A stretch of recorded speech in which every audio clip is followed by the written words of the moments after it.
और गजेंद्र जी सरकार ने अभी तक ये नहीं कहा कि किसानों को इतना मुआवजा मिलेगा, इतने समय में मिलेगा, भुगताई होगी, कुछ नहीं कहा है। एक भी ऑर्डर इन्होंने पारित अभी तक नहीं किया है। आज सारे जिले के किसान यहाँ उपस्थित होकर के मांग है इनकी कि भाई किसानों को मुआवजा दिया जाए और बीमा कंपनी ने जो क्लेम किया है वो क्लेम पास किया जाए, क्योंकि किसानों की फसल बिल्कुल नष्ट हो चुकी है। दूसरा, सहकारी समितियों का जो कांग्रेस सरकार के अंदर 50,000 रुपये माफ़ हुए थे, वो इस सरकार के अंदर भी माफ़ हो, क्योंकि किसानों की फसल नष्ट हो चुकी है, किसान भरेगा कैसे, उसको भी माफ़ किया जाए। तीसरा, स्मार्ट मीटर है जो मोबाइल की तर्ज पर चलेंगे, अगर उनका बैलेंस खत्म हो गया तो लाइटें बंद हो जाएगी, इसलिए स्मार्ट मीटर को भी हमारे एरिया में नहीं लगाया जाए। तीसरा, किसानों के जो कांग्रेस सरकार में भूमि आवंटन हुआ कृषि का, वो भारतीय जनता पार्टी की सरकार आने के बाद व्यवस्थावश को खारिज कर दिया गया और कुछ बीजेपी नेताओं को खारिज भी नहीं हुआ। तो किसानों के साथ सौतेला व्यवहार किया गया। किसानों के जो जायज़ भूमि आवंटन हुई है उनको वापस बहाल की जाए ताकि किसान सदियों से उस पर खेती करें। नगर परिषद के अंदर जो घोटाले की बात सुशील जी गुजर नेता प्रतिपक्ष हमारे और नगर अध्यक्ष हमारे उज्ज्वल जी हरीर और सभी पार्षद कर रहे हैं, उस घोटाले की जांच की कमेटी भी गठित होगी, लेकिन आज तक कमेटी ने कोई जांच प्रस्तुत नहीं करी है। इसलिए जांच शीघ्रता से हो जाए ताकि शहर की जनता को भी पता चले कि कहाँ क्या हुआ है। तीसरा, देवत कराड़िया बांध जो कांग्रेस सरकार के अंदर बना था, 65 करोड़ रुपये हमने स्वीकृत किए थे, जिसमें मुआवजे की राशि भी थी। 2 साल हो गए बांध का काम चल रहा है।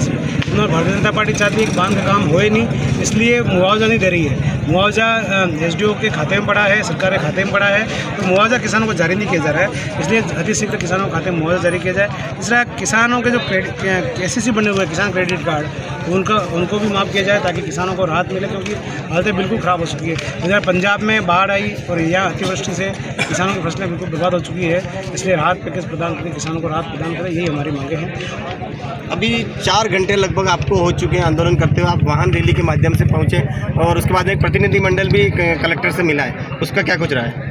देखो, कलेक्टर साहब ने यूँ तो जवाब सही दिए हैं, लेकिन हम चाहते हैं कि सारे किसान यहाँ आए हैं, बार बार किसान अपना काम छोड़ के नहीं आ सकता, अभी कटाई का समय भी आएगा, तो हम ये चाहते हैं कि किसानों को मुआवजा मिलेगा कि नहीं मिलेगा, ये सरकार कलेक्टर साहब लिखा के दे दे।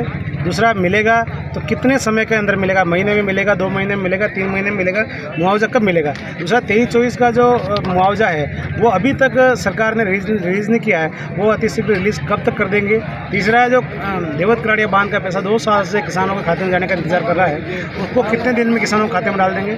ये जो मांगे हैं, ये हमारी जो बात है वो लिखित में हमें कलेक्टर साहब दे देंगे या किसी उनका प्रतिनिधि देते, तो हम इस बात को मान के धरना खत्म करने के लिए तैयार है। अन्यथा हम यहाँ से 6 बजे बाद सिविल लाइन से गिराव करने चाहिए। फसल बीमा की जो बात चल रही है उसकी क्या प्रमुख मांग है, उसमें क्या चाहते हैं? फसल बीमा, फसल जो मुआवजा है, फसल नष्ट हो चुकी है पूर्ण रूप से, किसान बर्बाद हो चुका है। समय पे खाद मिला नहीं, खाद मिला तो डबल रेट में मिला और उसके बाद इनो यूरिया भी फिट कर दिया, साथ में वो भी लेना अनिवार्य कर दिया, खाद के वजन को भी कम कर दिया, 45 किलो कर दिया, तो किसानों को सब तरफ से बर्बाद कर दिया। और इधर से प्रकृति भी नाराज़ हो गई, जिससे अतिवृष्टि से कई सारे सभी बिल्कुल किसानों की फसल नष्ट हो चुकी है। इसलिए हम मुआवजे की मांग कर रहे हैं, किसानों को मुआवजा मिलना चाहिए और बीमा क्लेम भी मिलना चाहिए। ये थे प्रतापगढ़ के पूर्व विधायक रामलाल मीणा, जो आज सैकड़ों किसानों के साथ में कलेक्ट्रेट पहुंचे हैं, घेराव किया है और लगातार आंदोलन कर रहे हैं और सरकार से मांग कर रहे हैं कि जल्द से जल्द मुआवजा घोषित किया जाए, वरना इस आंदोलन को और आगे बढ़ाया जाएगा। धन्यवाद। काटल चौहान।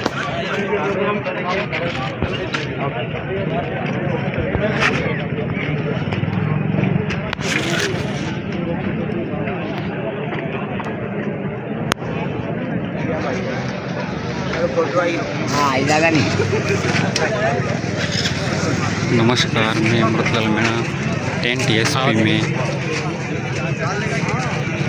अधिक स्वागत।